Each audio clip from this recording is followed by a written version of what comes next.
for employers that were in our area, that made our area great. And what has happened to them? Jobs have left. And it's a shame. And people have suffered desperately.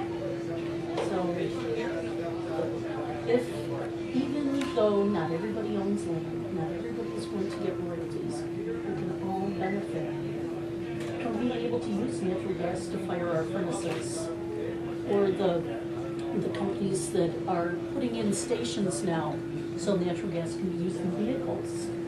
Okay, they start with the fleets, but it's going to trickle right on down. And how many people in this area have a dump truck that is not working? Nobody, because I mean, it's there. All you have to do is say, hey, I have a truck, I'm available, I'm looking for work. You're going to be working somewhere. So the benefits to our area are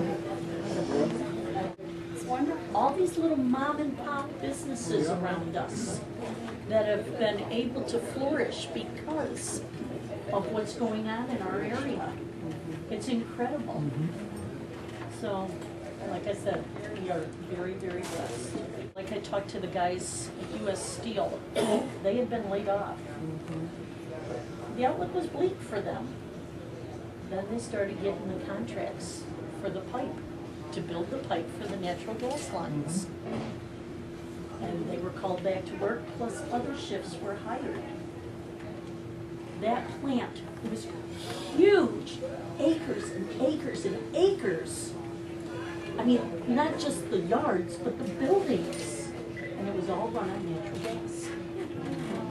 It's clean, it's efficient, and it's cheap. Those of you who have seen Gasland, what does that instill? Fear. Your water's going to be polluted. It's going to blow up. You know, all these different things. And that's what he based his whole thing on.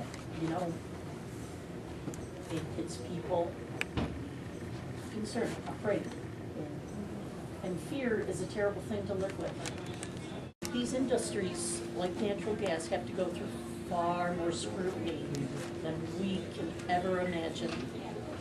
And if they weren't doing it well, they wouldn't be in business. A lot of people from city areas view this as the wilderness. And they have a dream of a wilderness that actually never really existed here and won't and isn't real. So we're dealing with a dream.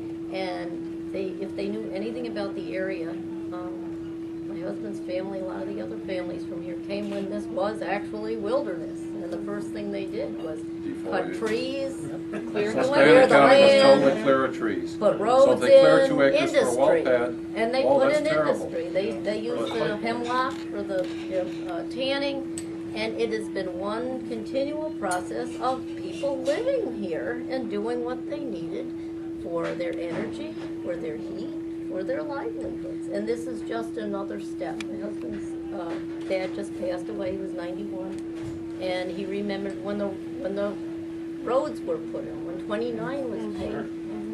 Our road, all the men took the stone walls, threw them in the road, chopped them up. You had your section of road. And that's what's underneath those roads the trucks are driving on now. That's why they're a little like this.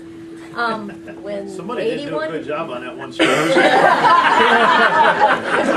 when 81 came through, it did split some of the farms, but gee, these people are driving up and down 81 to go to their cities, and they enjoy it. When rural electric came in, they cleared pathways just like they're doing now with the pipelines, put up the poles, and the people were thrilled to have electric. Some people thought the devil was coming.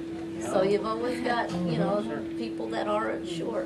But this is another step in that whole thing, and he was just really excited to see one more step in progress and people still being able to keep their farms, keep their land, jobs for the kids. These young dads now, they're driving trucks, they're supporting their families, and it's just a continuum, but it's not the dream these people from New Jersey, from cities have of this wilderness, which is all in their mind. Right.